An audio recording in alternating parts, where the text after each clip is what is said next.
Welcome back to my channel. My name is Setson. Today we're going to do what we call session-based authentication. This is authentication which uses cookies to maintain user state. By the way, authentication is the process of verifying the identity of clients accessing your application. The requirements, you're going to need a Node.js installed on your computer. So visit this here, nodejs.org. You want to go to download. Go ahead and then download the one for your operating system. The installation is quite easy and straightforward. Run the installation. After you're done, you can open your terminal. You can check for Node-V, run that, and you see the version of Node. We can go ahead and create our project. You can create this project anywhere on your computer. I'm going to do it in my project. I'm going to create a folder here, which I'm going to name session-auth. You can name it whatever you want. I can open this in Visual Studio Code. So I can right click and go to show more options. And there's an option here, open with code. So we're going to create a Node.js project. So for us to create a Node.js project, we need to create a package.json. We're going to open the integrated terminal in Visual Studio Code. And so I'm going to run this command npm init. I'll pass the -y flag to say yes to everything. It contains the metadata of your project. Now we can go ahead and install our dependencies. Let me clear down here. We need to have Express, and then we need to have Express sessions, because Express does not have a built-in session management. It's npm install Express, since we are creating an Express application. Express, by the way, makes it easy for us to create a server. So by the way, you can see there are two more files that have been added up here. One is node modules, another one is package lock.json. So if you open your package.json, now you can see there are dependencies down here. There's Express. We also need Express session. npm install Express -session.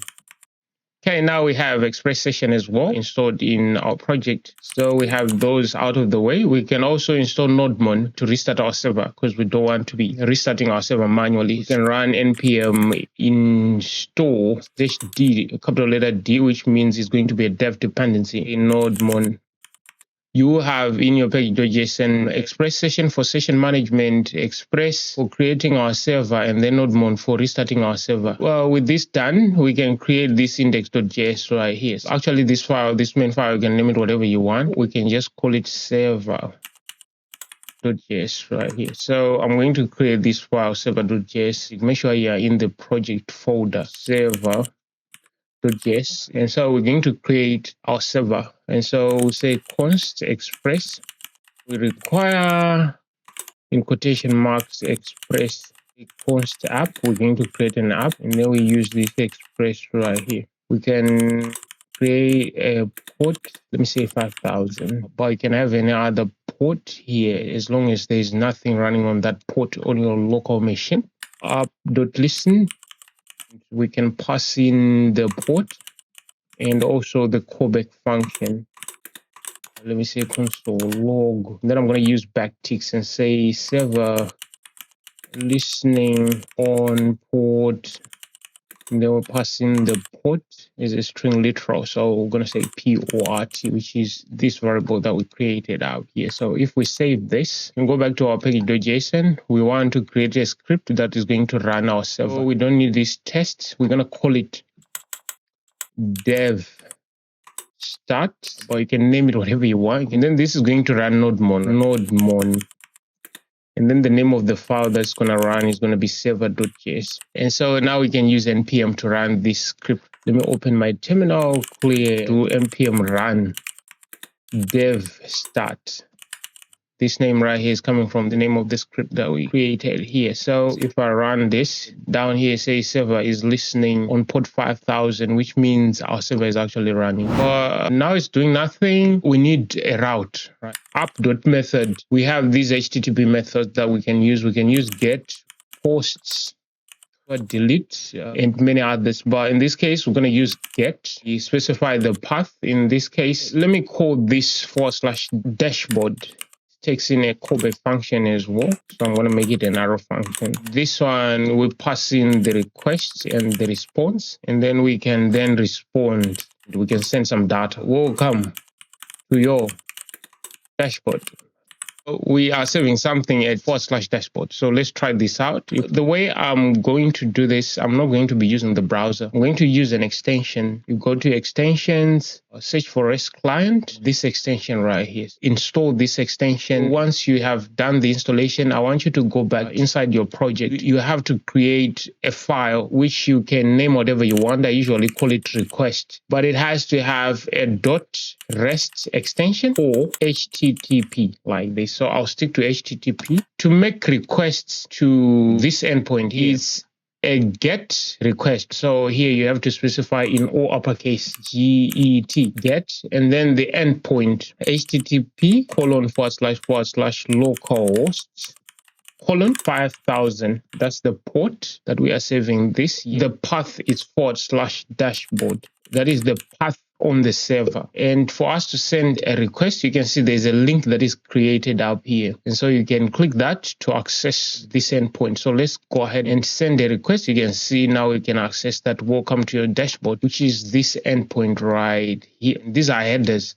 that are being sent by our server. Each time we send a request, we get all this information back. Okay, so after we've done this, we have created the bare minimum of a server. But as it stands right now, if you go to this file, anyone with this link right here can just send a request and access this information. We don't want that to happen. So we're going to authenticate and then authorize someone. So this is where we can use session-based authentication. The way we use it in Express, we use a middleware. A middleware is a function that comes between the request and the response. And so it can modify the request object depending on what you're trying to achieve. And so the way we use the Express session, I'll try and use this resource. I'll leave a link in the description. I'm also using W3 Schools. There's a lot of information that you can get from W3 Schools, which is this one. This one is also W3 Schools, but it's .in. So we can say const session, but you can name this whatever you want.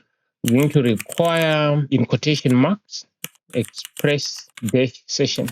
So what this does is it gives us a function which we can then pass in some options for our session. This works as a middleware. So the way we use middleware is we have to use the instance of Express, which is app. You can say app.use. So in this case, we're going to pass in this session that we created out here. So we're going to say session. It's going to be a function, and this takes in options. You can see right here. If you want to learn more about this session, you can control click and it will take you to this part right here. So you can see how we're supposed to use it. It's a function session which takes in options. One is the secret. This is the secret used to sign the session ID cookie. So this session ID has to be a unique session ID to identify each and every user. We also have a name, the name of the session ID. By default, it's called connect.sid. And then we have a store. In our case, we don't need this store for now. It's going to be stored in our computer memory. And then we have the cookie, setting object for the session ID cookie. Resave, proxy, and save uninitialized, etc. So we're going to create our session using this. So you need to pass in an object in here. The first one is the secret. This secret has to be some unique value. If I'm to go to this website, they explain these options way much better. So there's an option secret, a required string used to sign the session ID cookie. We have to use a strong unique key, but in our case, because this is for demonstration purpose, I can just say secret dash key. This will work as well. You can use a combination of any characters there.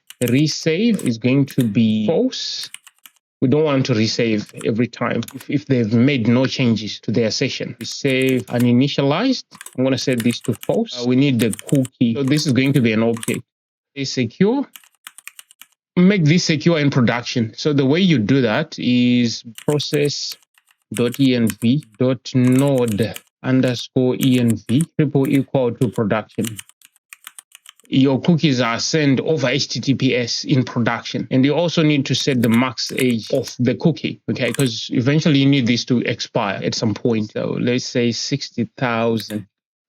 So this is milliseconds. There's an option for a name. You could have a name for the session ID that is going to be sent to the browser, but we don't want that.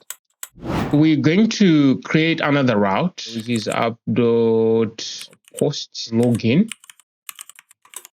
Request response So when they are logged in, we can then save some data in the session. Let me create some kind of a database. It's not an actual database. It's just some dummy data that I'm going to use as a database. So I'm going to say const here, users.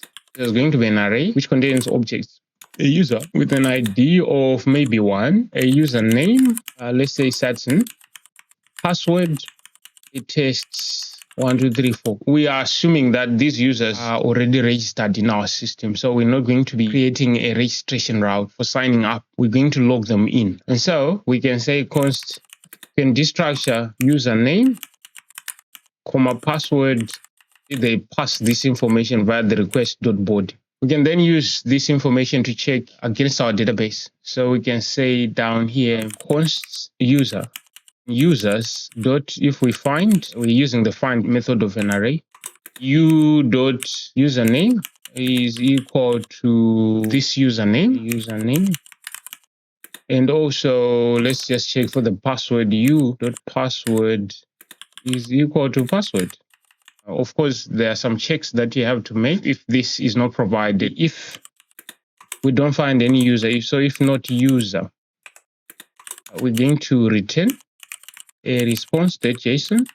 Let's pass in a message and say incorrect credentials. But if we happen to have a user, then we can use our session middleware right here. There is a request.session object that is available for us. Let's try and log this to the console first. Console.log so that we understand what's going on here. And then we can return response.json message successful login. And let's check out this thing right here. So because we want to manipulate this thing and then we're going to use it in our dashboard. And so let me save this, go back to the request.http for us to create a new endpoint. 3 hashes posts.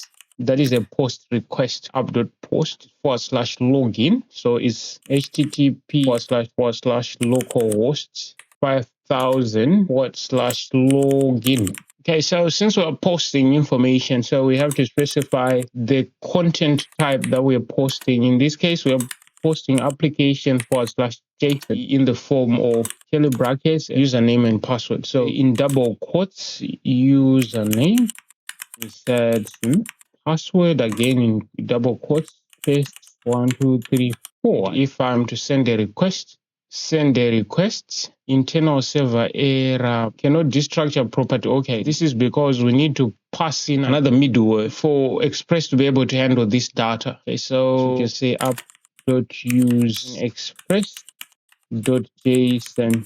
And now if I send a request, you can see we have a successful login right here. Okay, so let's check out our terminal and you can see the session object. We have a cookie with a path, secure, false, HTTP only, true, and we can use this request session before we respond. So we can create an object inside there which is going to contain some data. So we can say request.session .user. I'm going to create an object called user, and then this object is going to take the ID as user.id and also the username. You don't have to store sensitive data in here like passwords, so I'm going to store the ID and the username. User.username. By the way, I'm getting this user.id and user.username from this user that we retrieved from the database. They send in their credentials. We check against our database to see whether there is a username and a password that matches. If it matches, we have a user. Then we can create session data. So we're creating this request.user. We can then use it later on. So this data will be maintained in the database. And then we can also return if there's a user, a request.session.user. And so once we create this data, Express session will automatically send a cookie to the browser with a session ID. So let me save this, send a request to login. Now you can see there's a cookie that has been set here. It sends a session ID to the browser. This will be the unique ID for this particular user. So each time the browser now makes subsequent requests, it's going to send this cookie right here as an identity for this specific user. And we can use that to check with their data, then we can give them access. This is the name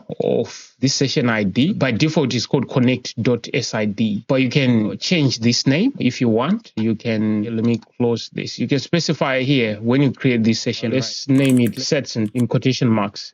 Let me give it capital letter S. And so if we are to send a request, you can see Setson right here. This is the unique ID. Because we saved data in the session, it automatically sends a cookie to the browser. We did not set this header here. Okay, so once we save some data, for them to access this dashboard, if there is a request.session.user, only should you allow them to have access to this dashboard. I'm going to place this right here. This we have to return so that we don't have to use an else. Otherwise, response.json message, you are not authorized because you don't have any credentials. So let's try this out. So request, let's try it before we are logged in. Send requests. You're not authorized because we are not logged in. Let's say we have been logged in and we try to send a request. You can see it says welcome to your dashboard, right? Because there's information. Let me use backticks and then pass it as a string literal like that. So let me log in first, yes, and then send a request. You can see here it says welcome to your dashboard section. You can customize that. The last thing we need to do is log out. We're going to create another route here. It's usually a post route for logging out. So we can say /logout. It takes in the request response. This request.session has got a destroy method that you can use. Request.session destroy. You can see the method that are available. You can access the cookie, the ID, but we want to use this destroy right here. So it takes in a callback function, which takes in some kind of an error. If there's an error, we can return a response.json, a message logout failed. Otherwise, we're going to respond the message and say logout successful. We can also clear the cookie. The response.clear cookie. There we specify the name of the cookie that we're trying to clear. In our case, we named this cookie. It's called Sadson, right? Capital letter SADSON. Okay, so let me save this and let's try this out. And we have a logout down here. So it's a post localhosts 5000 and logout. Of course, we need 3 hashes down here. Each time you make a new endpoint, you need to have these 3 hashes. Otherwise, it's not going to work. Okay, let me put this in the middle. So let me cut this and I want to put it here and then paste it right here. Let me send a request. You can see we are sending that cookie. And if we send a request to the dashboard, we can see it says, welcome to your dashboard, Sadson. We get that access. But let's say we send this to logout. Let's try this out. You can see it says logout successful. We're no longer logged in. We cleared that cookie. If we try to access this dashboard, which requires us to be logged in, send that request, you can see you are not authorized right here. If you find this video helpful, you can leave a like, leave a comment. You can also consider subscribing to the channel for more content like this. I hope to see you in my next tutorial. For now, I'm out. Cheers.